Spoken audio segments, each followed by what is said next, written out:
Welcome, we're back with another payment gateway integration video, again with checkout.com payment gateway. And in this video, I'm going to show you how to implement their flow integration method. This is a way that allows you to embed your payment form within your own domain like this. Let me show you how it works. So the customer sees the cart page, they hit checkout, and then when they hit checkout, you can display this form to them or just display it by default there, like how I am doing. And then you enter your card information. You also have the option to pay with Google Pay, and you can set up Apple Pay to work with this as well. You hit pay, and then your payment is successful. So how does this work? This is how this thing works. First, your app is gonna call the server, and your server is gonna call the session API of checkout.com. This API / payment sessions. It's very similar to the API that I showed in my previous video with the hosted checkout integration method. You call this API and you're gonna get a response that looks like this. Instead of a URL, you're gonna get session data. Then you're gonna return that to your client side, and then your client side is gonna inject that into a front-end library that we're gonna use to display the form. This is that form at checkout.com / checkout web components. And this is how I render it as soon as the page mounts using this JavaScript call. You mount it on this dev over here. Then when the user performs the payment does not go to your client side or your server. It actually just, the payment information gets sent directly to checkout.com because that payment form is an iframe. Then after they hit pay on that iframe, the authorization request and response happen. Then you get the response on your client side, and then you handle it in this callback in your load checkout web components library. And here I redirect the customer to my result page. Then as soon as I land on the result page, I send a GET request to my server to get the result, which sends a GET request to checkout.com. And that GET request looks like this. You just send a GET call to checkout / payment / your payment ID, and then you're gonna get the response, the full response here. And then you wanna look for status is captured or approved is true. We get that response from the server and we display it to the client side to the customer. Okay, enough talking. Now let me show you how to implement this thing from the scratch. There you go, a brand new web page. Now, the first step, you wanna start on the server side. You wanna implement the create session API call. This is this first API call that I showed you guys. Let's implement it in our backend endpoint here. I'm using Node.js Firebase for hosting my cloud endpoints. So here, the first thing I want to do is generate a random order ID to identify this transaction attempt. I'm doing that using this method that generates a random string. Then you want to open a try catch here. And inside this, you got to make your API call. And this will look like this. So this is the URL. The amount has to be entered in cents. So if you calculate the amount as $109, you need to multiply that by 100 and remove the decimals to ensure that the amount is displayed in cents. So this is over here is actually $1099.97. And you attach your order ID to the request using reference so that you can map your checkout.com payment ID to your database's entry. Here you set the country, SA for Saudi Arabia, and now you need to get the processing channel ID. A lot of people don't know where to get that from because the documents barely mentioned it. For this, you want to log into your checkout.com portal and you want to go to keys. And here you can create a new secret key. And here you create a secret key, which its value is going to go here in the authorization header, bear space your secret key, and your processing channel ID will be alongside the secret key. So if you pick any secret key here under selected processing channels, you'll see your processing channel over here, and it's typically just one by default. You put that here. Okay, then you need to set capture to true to make sure that the card holder gets debited right away, and your success and failure URLs. These are required for the API call to work. I'm not sure why, even though you're handling the redirection on the client side on using the callback, but I just put it there. Anyways, you send this request and you want to return the response data as it is to the client side, and I'll show you why in a bit. And make sure you handle your errors. Okay, that's it for the create session API call. Now let's go ahead and implement it on the client side. Here on the client side, we're gonna remove this dummy pay button because we don't need it. We're gonna get one with the JavaScript library, and I'll replace it with the div, and I'll give that the ID flow container.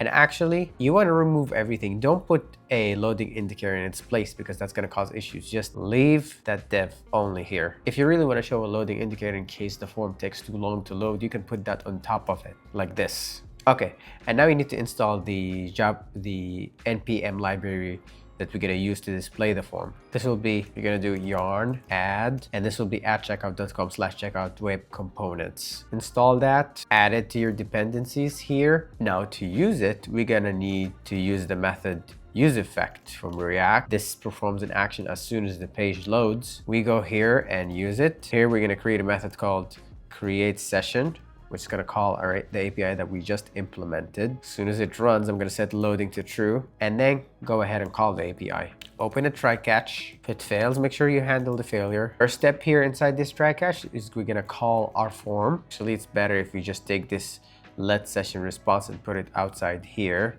and then just receive the result of it here. And then the next step will be to use that data in the JavaScript library. Here, render form. You can open another try catch here, change the error message to be accurate, error getting session data, error loading form. Now here you're gonna open a load checkout web components method, and inside it's gonna be an object. First thing in this object is gonna be your payment session data that you got from your server. Then when you put your public key here, and let me show you where to get that from, you need to go back to the portal. Here under keys, create a new key, you can generate a public key if you want. If you're working with Sandbox, you set this flag here, and then you'll get two handlers. One is on payment complete, that handles when the payment is done. And here I get the payment ID from this parameter, and then I append it to my result URL, and then I change the page to go to that result URL.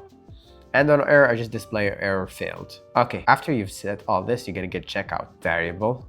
This is how you use that to mount the checkout form, and then after you're done doing that, you set loading to false so that the loading indicator goes away. Okay, let's save and refresh and see what we're getting here. I'm getting an error here. Oh, it's because I used useState over here instead of set loading to true. And then here, yeah, that should fix it. Okay, now when I refresh my page, I actually get the form now. Okay, so that's the first step, is displaying the form. Now, let's try this out and see if it works. All good there. We're getting the pay ID in the URL. Now we need to, let me just expand this so you can see. Now, this is saying that the payment is successful and everything, and you got to redirect it because it's successful. However, you shouldn't just rely on this to process the order for the customer. You need to check with the gateway if the payment was actually approved and no error happened. And also, you don't want to display the payment ID of checkout.com to your customers. It's too long, so you need to replace it with a small convenient order ID, which we generated earlier. So let's get to that step. Back to the server. Here, we're going to implement this new endpoint called payment status. The way we're going to implement this is that you will put payment ID at the end of the URL of our API call, and then that's going to return the result. For us to be able to get that payment ID from the end of the URL, you want to get it like this. Request URL split and then pop. Here, initiate a payment response variable, then open try catch. And we're going to now implement this get API call. It's going to be pretty easy. That will look just like this. This is the payment ID that we got from after the redirection. We're going to use it to get the payment response. So after you send this API request, in your response, you want to look for either status captured or approved true. I rather you go with approved. So now I'm going to build a logic in my database that updates the order ID in my database based on that. So here I'll just say if data approved is true, then I'll create a new entry in my database. I'm going to use the reference value in the response, which I set myself here. This is going to be what I'm displaying to the customer. And then here in my database, I can put whatever data I want, but for the demo, I'm going to keep it simple. I'm going to say successful, and I'm going to attach the payment ID from checkout.com, and I'm going to return a response to my client side with the reference ID that I'm going to display to my customer in the receipt so that they can refer to the payment if there's any problem with it. Otherwise, I'm going to update my database to say that this order failed and attach the payment ID to it and return to my client side that it's failed. And of course, I'm going to handle my errors. Okay, so that's that. Now let's go and implement this in the result page here. Now here we want to create two state variables, and we're going to use effect here to call in the same way we did in the cart page. We're going to use this to call our backend, sending in the payment ID, and then checking the response that we get from it. We could either get the word failed, or we could get the order ID itself. This is probably not the smartest way of doing it. You probably could just use instead HTTP code, like for example 200 for successful order and 401 or whatever for failures. But anyways, this is just an example. This is how I get my payment response. And then here, instead of saying your order has been placed and displaying the checkout.com reference ID, I'll just say your order is successful or failed, which we store here in result.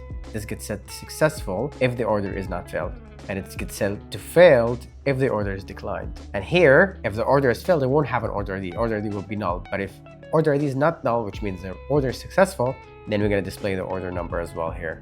And that's it. Let's go ahead and test the end-to-end flow. Forgot to define use effect. We get the form, enter, payment, and payment is successful. We should get the result and the order ID that's going to be on the receipt. And that's it. This is how you can implement checkout.com flow integration method to embed the payment form within your own website instead of redirecting. If you enjoyed this video and found it helpful, hit like or subscribe for more content. If you have any questions, leave them in the comments below. And if you want to support the channel and in return get the source code that we used in this video, check the Patreon link in the description box below. That's it for today. I'll see you next time.